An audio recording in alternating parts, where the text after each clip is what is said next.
नमस्कार, 10 कदम में आप सभी का स्वागत है। मैं हूं नीलू। तो मुंबई से बड़ी खबर, जहां पर बीएसई में एलएमसी का बॉन्ड अब लॉन्च कर दिया गया है। लखनऊ म्यूनिसिपल बॉन्ड की लिस्टिंग हो गई है बीएसई में। सीएम योगी ने लॉन्च किया बॉन्ड। करीब 200 करोड़ का एलएमसी का यह बॉन्ड है। सीएम योगी के साथ कैबिनेट मंत्री सिद्धार्थनाथ सिंह, सतीश महाना, आशुतोष टंडन, 2 वरिष्ठ अफसर अवनीश अवस्थी और नवनीत सहगल मौजूद रहे।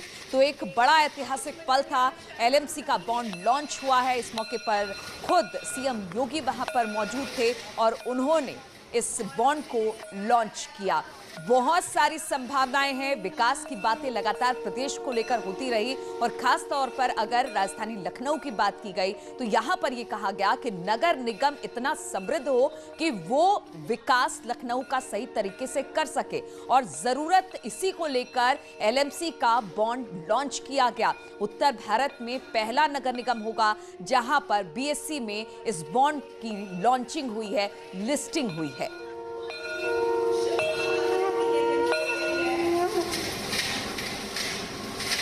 सब लोग के लिए विशेष गौरव का क्षण है जब उत्तर प्रदेश उत्तर भारत में बॉन्ड जारी करने वाला प्रथम राज्य बना है। और मेरे लिए विशेष गौरव का क्षण है कि उत्तर भारत में बॉन्ड जारी करने वाला लखनऊ प्रथम नगर निगम बना। आज उत्तर प्रदेश के साथ ही लखनऊ के प्रत्येक नागरिक को इस उपलब्धि पर गर्व हो। तो सीएम योगी ने लॉन्च किया बॉन्ड और 2 दिन के दौरे पर मुंबई में है। कार्यक्रम की शुरुआत हुई एलएमसी के बॉन्ड के लिस्टिंग को लेकर। बीएसई में यहां पर मौजूद थे और इसके बाद भी आज कई कार्यक्रम हैं, लेकिन बड़ी बात यह है कि बीएसई में एलएमसी का बॉन्ड अब लॉन्च कर दिया गया है। और इसी पर बातचीत करने के लिए अजीत सिंह इस वक्त हमारे साथ जुड़ गए हैं। अजीत, बड़ा ऐतिहासिक पल था। एक विजन था कि किस तरह से उत्तर प्रदेश को विकास की राह पर आगे बढ़ाया जाए और ये पहला मौका है जब उत्तर भारत में कोई नगर निगम इस तरह से बीएसई में लिस्ट हुआ है।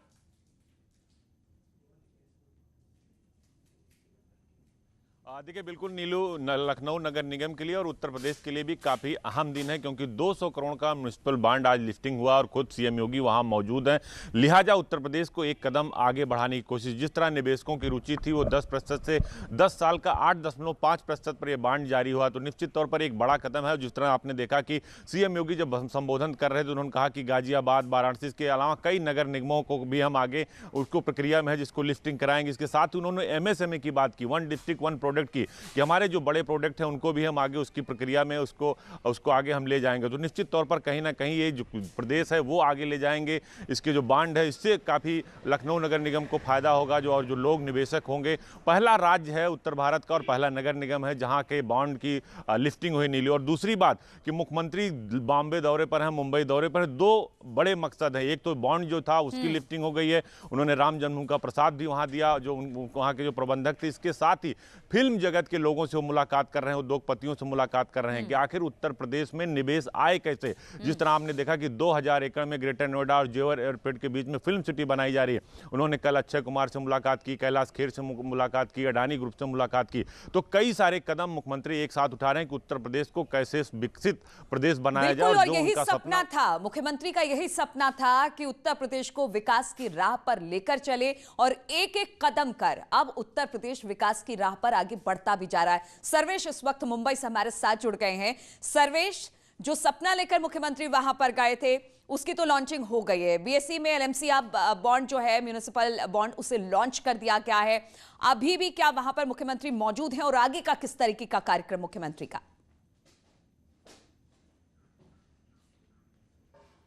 देखिए नीलू जी, मैं सीधे तस्वीरें अपने कैमरामैन से कहूंगा कि सामने सीधे बीएसई की तरफ रुक करें। तमाम सिक्योरिटी फोर्स और तमाम जो कॉन्वे है वो पूरी तरह से लग चुका है। 2 से 5 मिनट का गैप हो सकता है कि यहाँ से मुख्यमंत्री अपने पूरे कॉन्वे के साथ दोबारा फिर से ट्राइडेंट होटल की तरफ निकले। और बात करें बॉन्ड की तो पूरी तरह से अब ये पूरा भारत देश जान चुका है कि आज लखनऊ म्युनिसिपल कॉरपोरेशन के जो बॉन्ड था वो यहाँ पर लॉन्च हो चुका है।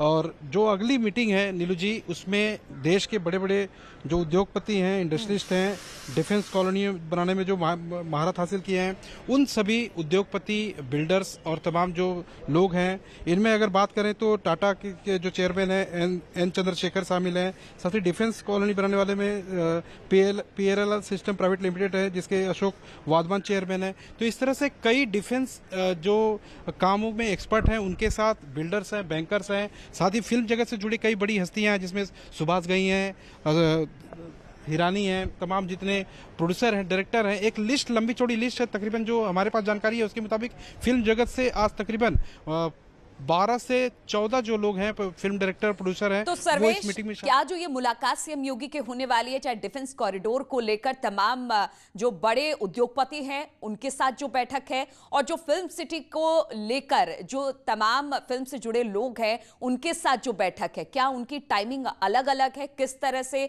मुख्यमंत्री का ये जो कार्यक्रम होने वाला है आगे वो होगा?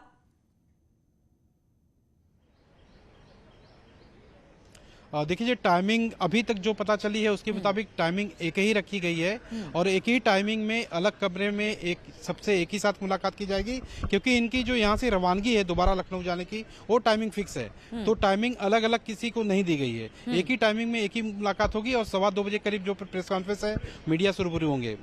और सर्वेश, एक बात और, चूंकि डिफेंस कॉरिडोर को लेकर तमाम उद्योगपतियों से बातचीत होगी जो इस फील्ड में महारत हासिल किए हुए हैं, उनको कितनी उम्मीद है? क्योंकि उत्तर प्रदेश में लगातार निवेश लाने की कोशिश मुख्यमंत्री की, और ये जो दौरा मुख्यमंत्री का मुंबई का है वो इस लिहाज से भी अहम है, तो कितना प्रमुख रहेगा?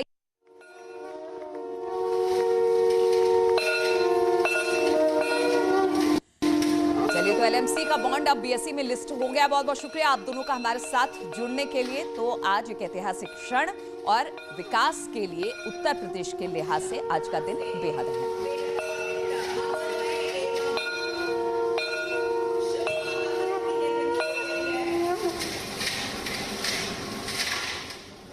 तो 200 करोड़ का LMC का ये बॉन्ड है, और सबसे बड़ी बात है कि नगर निगम को अगर बढ़ाना है आपको और अच्छी तरीके से आपको शहर को चलाना है, तो ये अपने आप में बेहद अहम हो जाता है। और अब बात कर लेते हैं किसान आंदोलन की। तो किसान आंदोलन का 7वां दिन, गाजीपुर बॉर्डर पर किसानों का प्रदर्शन लगातार जारी है। किसानों ने बैरिकेडिंग तोड़ने की कोशिश की है। CISF के जवानों ने वहां पर मोर्चा संभाल रखा है। चिल्ला बॉर्डर बंद कर दिया गया है। अक्षरधाम से नोएडा जाने वाले रास्ते बंद कर दिए गए हैं। तो 7वां दिन, बातचीत कल हुई, बेनतीजा रही है। कल एक बार फिर से बातचीत होगी और फिर यह देखा जाएगा कि इसमें क्या कुछ निकलकर सामने आता है। लेकिन आज 7वें दिन गाजीपुर बॉर्डर पर किसानों का प्रदर्शन लगातार जारी है। किसानों ने बैरिकेडिंग तोड़ने की कोशिश की। CISF के जवानों ने वहां पर मोर्चा संभाल रखा है। चिल्ला बॉर्डर भी बंद कर दिया गया है। अक्षरधाम से नोएडा जाने वाला रास्ता बंद कर दिया गया है। बातचीत करने के लिए अमित राणा हमारे साथ जुड़ गए हैं। अमित, आज 7वां दिन है, कल बातचीत हुई लेकिन बेनतीजा रही है। अब कल एक बार फिर से बातचीत इस पर होनी है। उससे पहले भी किसानों का आज जिस तरह से प्रदर्शन देखने को मिल रहा है, क्या लग रहा है, क्या सोच रहे हैं वो जो इस तरह से बैरिकेडिंग तोड़ रहे हैं, अंदर घुसने और दाखिल होने की कोशिश कर रहे हैं? देखिए नीलू, आपको साफ तौर पर बताना चाहूंगा कि किसानों को बड़ी उम्मीद थी कि जो कल जो मीटिंग हुई थी उसमें कुछ ना कुछ हल जरूर निकल कर आएगा, लेकिन कोई हल उससे निकल कर नहीं आया। बेनतीजा ही ये बैठक रही। जिसके बाद अब आगामी अगली तारीख यानी 3 तारीख को एक और अहम बैठक होनी है, जिसमें कि उससे पहले यहाँ पर दिल्ली गाजीपुर बॉर्डर पर ही यूपी और उत्तराखंड के जो किसान हैं वो महापंचायत करेंगे, और उसमें देखेंगे कि इस बैठक में क्या अहम फैसला निकल कर आता है।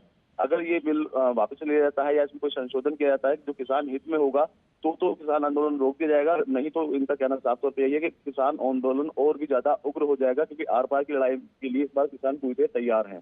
बिल्कुल अमित, हालांकि किसानों ने कल ही एक कह दिया था, जब बातचीत बेनतीजा रही थी तो उन्होंने कहा था कि जब तक कोई निष्कर्ष इस पर नहीं निकल जाता है तब तक उनका आंदोलन बदस्तूर जारी रहेगा। लेकिन बातचीत अभी चल रही है, ऐसे में इस तरह से ये लोग बैरिकेडिंग तोड़ रहे हैं, हो हंगामा कर रहे हैं, तो क्या लगता है इनको, क्या जो बात ये सरकार के सामने रख रहे हैं, उन्हें लगता है कि शायद सरकार नहीं मानेगी और यही वजह है कि इस तरह का हंगामा? कहीं ना कहीं जिस तरीके की जो मीटिंग चल रही थी और विफल रही, तो उसके बाद से लगातार इसी तरीके के प्रयास लगाए जा रहे हैं कि अगली जो मीटिंग होनी है शायद वो भी इस तरीके से ही विफल रहेगी। हालांकि जो किसान नेता हैं वो इन्हें समझा रहे हैं, जो किसान आते हैं और बैरिकेड तोड़ते हैं तो खुद किसान नेता ही इनको समझा रहे हैं कि नहीं, अभी वार्ता होनी है, वार्ता होने के बाद ही अगली रणनीति तय की जाएगी। लेकिन जैसे ही कुछ किसान आते हैं, उनमें कुछ उग्र किसान होते हैं, वो बैरिकेड तोड़ने की कोशिश करते हैं। एहतियात के तौर पर सीआईएसएफ बिल्कुल, तो बातचीत के बीच में ही 7वां दिन है आज किसान आंदोलन का, और इस बीच में लगातार इस तरह की खबरें आ रही है कि किसान बार बार उत्तेजित होते हैं, बार बार प्रदर्शन करते हैं, बैरिकेडिंग तोड़ने की कोशिश करते हैं, लेकिन एक बार फिर से किसानों को कल का न्योता दिया गया है। अब देखने वाली बात होगी इसमें क्या कुछ निकलकर सामने आता है। बहुत बहुत शुक्रिया आपका अमित हमारे साथ।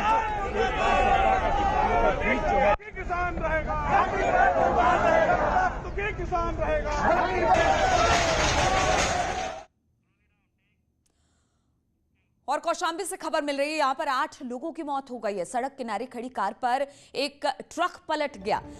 गिट्टी से लदा हुआ यह ट्रक था, बेकाबू होकर कार पर पलटा। कार में फंसे 8 शव को तो फिलहाल निकाल लिया गया है। मलबे में 2 लोगों के फंसे होने की आशंका अब भी जताई जा रही है। कोखराज थाना के शहजादपुर से आया था, ये बारात आया हुआ था, जो गाड़ी में था, शादी से वापस लौट रहे थे कार सवार, जब ये दुर्घटना घटी है। और इस दुर्घटना में 8 लोगों की मौत हो गई है, जबकि बताया जा रहा है जो गिट्टी लगा ट्रक था उसके अंदर भी 2 लोग दबे हो सकते हैं।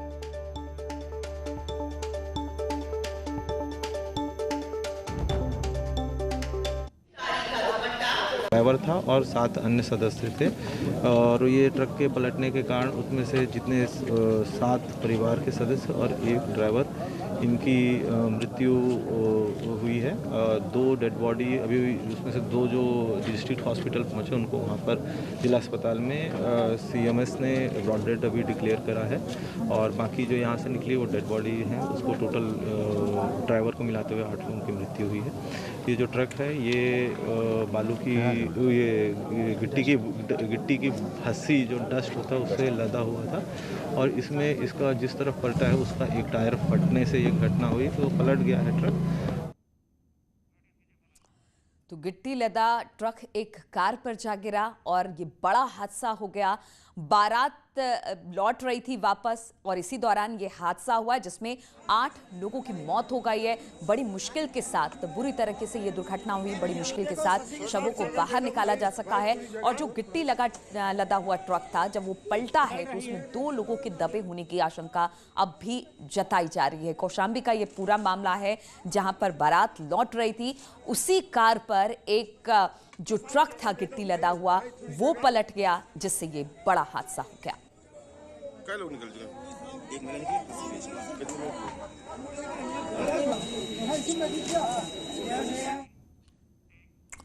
और बड़ी खबर श्रावस्ती से है, जहां पर सड़क हादसे में 3 लोगों की दर्दनाक मौत हो गई। मरने वालों में 2 महिलाएं भी शामिल हैं। बता दें कि भिनगा और सिरसिया मार्ग पर गुलरा गेस्ट हाउस के पास बाइक सवार 4 लोगों को अज्ञात वाहन ने टक्कर मार दी। टक्कर इतनी जबरदस्त थी कि 2 महिलाएं समेत 1 पुरुष की मौके पर ही मौत हो गई, जबकि महिला की गोद में 7 माह का जो बच्चा था वो इस दौरान घायल हो गया। सूचना पर पहुंची पुलिस ने सभी 4 को अस्पताल में भर्ती कराया, लेकिन डॉक्टरों ने 3 लोगों को मृत घोषित कर दिया। भिनगा क्षेत्र में गुलरा फॉरेस्ट रेस्ट हाउस के सामने एक्सीडेंट होने की सूचना प्राप्त हुई, जिस पर तत्काल स्थानीय पुलिस बल व मैं स्वयं मौके पर पहुंचे। बाइक सवार 1 पुरुष व 2 महिलाओं की मृत्यु हो गई थी किसी अज्ञात वाहन की टक्कर से। 6-7 माह का एक बच्चा, जिसे हॉस्पिटल भी भेजा गया, सुरक्षित है। शवों को पीएम हाउस भेजा गया है। मृतक की शिनाख्त रामचरण सनाफ कन्हई, निवासी सिसवा, थाना सिरसिया के और उनकी पत्नी व बहन के रूप में हुई है। परिजनों को सूचित कर अग्रिम कार्यवाही कराई जा रही है। और ललितपुर में तेज रफ्तार का कहर देखने को मिला। यहां पर तेज रफ्तार एक कार बाइक से जा टकरा गई। इस हादसे में बाइक सवार 2 युवकों की मौके पर मौत हो गई। यह हादसा NH 44 स्थित हर्षपुर गांव के पास का बताया जा रहा है।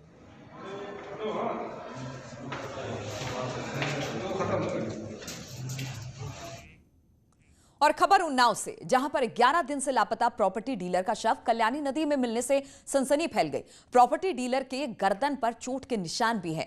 मृतक के बेटे ने पुलिस पर खोजबीन में लापरवाही का गंभीर आरोप लगाया। वहीं पुलिस का दावा है कि प्रॉपर्टी डीलर की हत्या उसके करीबी साथी ने 5 लाख रुपए के लालच में आकर की। आरोपी को गिरफ्तार कर लिया गया है और पूछताछ की जा रही है। मामला नगर पंचायत फतेहपुर 84 के मोहल्ला फिरोज नगर का बताया जाता है। वो मेरे पिताजी थे, उनको बड़ी बेरहमी से मारा गया है, उनका कत्ल हुआ है। उसके साथ कईयों आदमी थे, मगर पुलिस एक ही आदमी का बयान कर रही है और किसी का नाम नहीं उसमें दर्ज कर रही है, जबकि दूसरा नाम संतोष भी आ रहा, वो सर्वेश भी आ रहा है, उसका नाम उजागर नहीं किया जा रहा है। संतोष सिंह नामक एक व्यक्ति जो उनके बहुत घनिष्ठ रहता था, जो उनके साथ ही उठता बैठता और उनके घर आना जाना था, दोनों लोगों के एक दूसरे के घर आना जाना था, उनसे बहुत घनिष्ठता थी, उस पर शक व्यक्त किया गया। तो पुलिस ने संतोष सिंह को बुला करके कड़ाई से जब पूछताछ किया तो उसने जो है यह बताया कि उसने 5 लाख रुपया किसी व्यक्ति से जमीन दिलाने के नाम पर ले लिया था और शारदा सिंह को जमीन लिखनी थी। और रुकेंगे यहाँ पर छोटे से ब्रेक के लिए, बहुत जल्द लौटते हैं।